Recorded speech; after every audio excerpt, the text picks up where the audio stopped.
जय श्री कृष्ण दोस्तों, मेरा नाम है अजय कृष्ण वंशी। स्वागत करता हूं आप सभी का invincible pioneer institute YouTube channel पर। दोस्तों, इस चैनल पर हम भारत के संविधान एवं राज्य व्यवस्था के बारे में पिछले कुछ दिनों से चर्चा कर रहे थे। भारत के संविधान एवं राज्य व्यवस्था में भी हम दोस्तों संविधान की ऐतिहासिक पृष्ठभूमि के बारे में पिछले कुछ लेक्चर से चर्चा कर रहे थे। आज भी हमारी चर्चा का विषय संविधान की ऐतिहासिक पृष्ठभूमि रहने वाली है। आज हम चर्चा करेंगे दोस्तों 1861 का भारत परिषद अधिनियम के बारे में। किसके बारे में?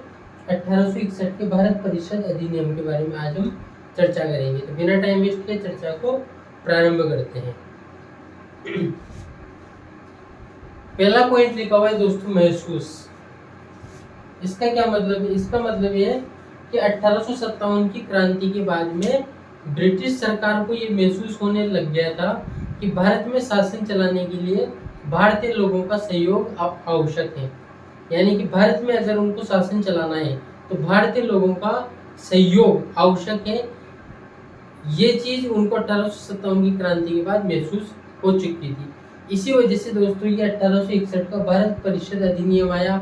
इसके बाद में 1892 का भारत परिषद अधिनियम आया। उसके बाद में 1909 का भारत परिषद अधिनियम आया।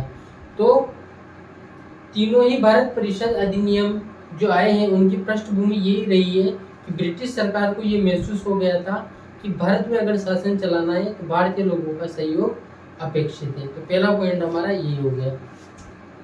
ब्रिटिश सरकार को ये महसूस हो गया कि भारत में अगर शासन चलाना है तो भारतीय लोगों का सहयोग अपेक्षित है। भारतीय लोगों का सहयोग अपेक्षित है।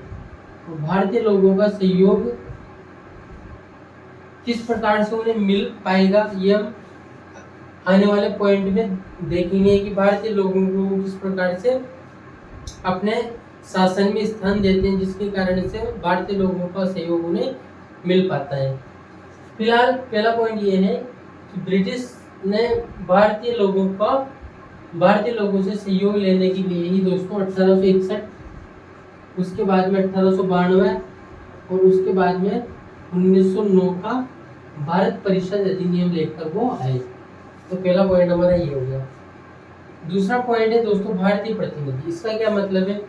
पेन चेंज कर लेते हैं। इसका मतलब ये है दोस्तों कि अब कानून बनाने की प्रक्रिया में भारतीय लोगों को भी शामिल किया जाएगा। यानी कि अब कानून बनाने की प्रक्रिया में भारतीय प्रतिनिधित्व को भी हिस्सा दिया जाएगा। यही इस पॉइंट का मतलब है। यानी कि अब कानून बनाने की प्रक्रिया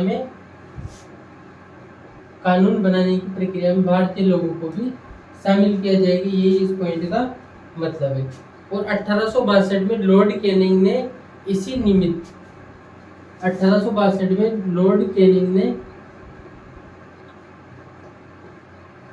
लॉर्ड कैनिंग जो उस समय भारत का क्या था, भी वाइसराय था। लॉर्ड कैनिंग ने उस समय बनारस के राजा, पटियाला के महाराजा तथा सर दिनकर राव को अपने परिषद में शामिल किया था। इसी वजह से लॉर्ड कैनिंग ने 1862 में बनारस के राजा,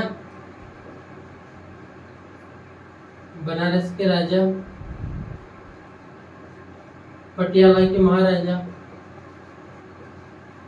के महाराजा और सर दिनकर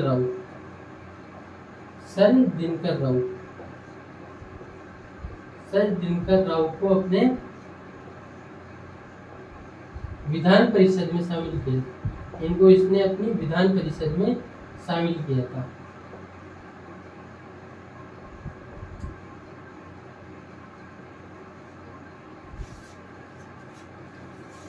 की क्रांति के बाद में ब्रिटिश सरकार को यह महसूस होने लगा कि भारत में अगर शासन चलाना है तो भारतीय लोगों का सहयोग अपेक्षित है, भारतीय लोगों का सहयोग आवश्यक है।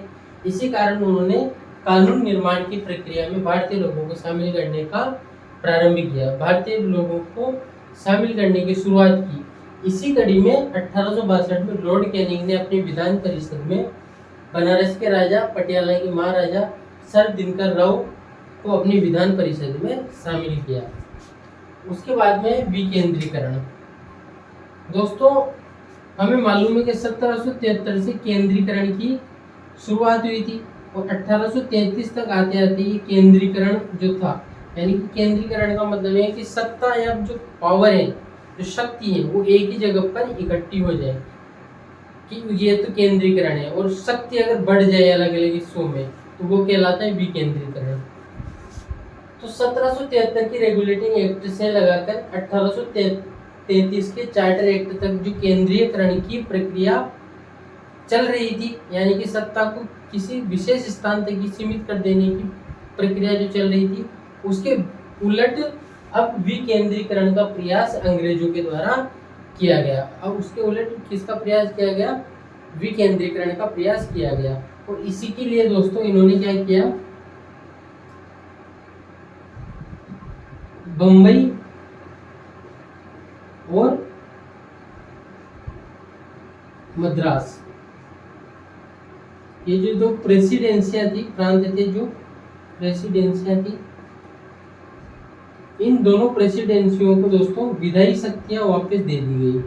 इनको विधायी शक्तियां पुनः लौटा दी गई, यानी कि ये अपना कानून अब खुद बना सकते हैं। ये अपने शासन को चलाने के लिए जो कानून होते हैं वो खुद बना सकते हैं। हमें पता है कि बंबई और मद्रास, इनसे शक्तियां ले ली गई थी और बंगाल के गवर्नर जनरल के सुपुर्द कर दी गई थी। बाद में भारत के गवर्नर जनरल के सुपुर्द कर दी गई थी। इनसे विधायी शक्तियां ले ली गई थी। लेकिन 1861 के भारत परिषद अधिनियम में इसके उलट देखने को हमें मिलता है, यानी कि जो केंद्रीयकरण अभी तक चल रहा था, वो केंद्रीयकरण अब सेंट्रलाइजेशन जो चल रहा था, अब डिसेंट्रलाइजेशन यानी कि विकेंद्रीकरण में परिवर्तित हो गया। इसी के निमित्त बंबई और मद्रास प्रेसिडेंसियों को विधायी शक्तियां पुनः लौटाई गई, यानी कि वो अपना कानून अब खुद बना सकते हैं। विधान परिषद का गठन। दोस्तों 1861 के भारत परिषद अधिनियम के तहत 3 विधान परिषदों का गठन किया गया। 1862, 1866 और 1897। 1862 में दोस्तों बंगाल में, 1866 में उत्तर पश्चिमी सीमा प्रांत में और 1897 में पंजाब में। यानी कि हम कह सकते हैं 1861 के भारत परिषद अधिनियम के तहत 3 विधान परिषदों का गठन किया गया। 1862 में बंगाल में, 1866 में उत्तर पश्चिमी सीमा प्रांत में और 1897 में कालांतर में, यानी कि थोड़े समय बाद में पंजाब में भी विधान परिषद का गठन हुआ। लेकिन ये विधान परिषद का गठन जो पंजाब में हुआ 1897 में, यह 1861 के भारत परिषद अधिनियम के तहत ही हुआ था। ये जानकारी में हमें ध्यान में होनी चाहिए। इसके अलावा दोस्तों लिखा हुआ है पोर्टफोलियो। तो लॉर्ड कैनिंग ने 1859 में, लॉर्ड कैनिंग ने दोस्तों 1859 में पोर्टफोलियो प्रणाली प्रारंभ की थी। पोर्टफोलियो प्रणाली प्रारंभ की थी। पोर्टफोलियो प्रणाली प्रारंभ की थी, उसको मान्यता प्रदान कर दी गई। उसको मान्यता प्रदान कर दी गई, यानी कि 1859 में जो लॉर्ड कैनिंग के द्वारा पोर्टफोलियो प्रणाली इस्टेब्लिश की गई थी, शुरुआत की गई थी, उसको मान्यता अब प्रदान कर दी जाती है। पोर्टफोलियो प्रणाली क्या है? जैसे हम प्रेजेंट टाइम पे देखते हैं कि सरकार के अलग अलग मंत्रालय हैं और प्रत्येक मंत्रालय का एक मंत्री होता है जो उस मंत्रालय का सारा काम देखता है, सारा काम उसकी देख रेख में होता है। जैसे वित्त मंत्रालय है, जैसे गृह मंत्रालय है, जैसे कानून मंत्रालय है, ऐसे अलग अलग मंत्रालय होते हैं। तो ये जो अलग अलग मंत्रालय उस समय भी वायसराय लॉर्ड कैनिंग के द्वारा बनाए गए थे। इस प्रकार से अलग अलग मंत्रालय बनाए गए थे जिनको पोर्टफोलियो प्रणाली कहा गया। और ये पोर्टफोलियो प्रणाली को मान्यता 1859 में ये जो पोर्टफोलियो प्रणाली लाई गई थी लॉर्ड कैनिंग के द्वारा, वाइसराय लॉर्ड कैनिंग के द्वारा, उसको 1861 के भारत परिषद अधिनियम के द्वारा मान्यता मिल चुकी थी। इसके अलावा अगला पॉइंट लिखा हुआ है दोस्तों अध्यादेश। इसका मतलब ये है वायसराय आपातकाल या आपातकाल जैसी स्थितियों में अपनी काउंसिल यानी कि अपनी परिषद की बिना संस्तुति के यानी कि बिना उसकी सिफारिश के अध्यादेश जारी कर सकता है। क्या जारी कर सकता है? अध्यादेश जारी कर सकता है। तो वायसराय आपातकाल की स्थिति में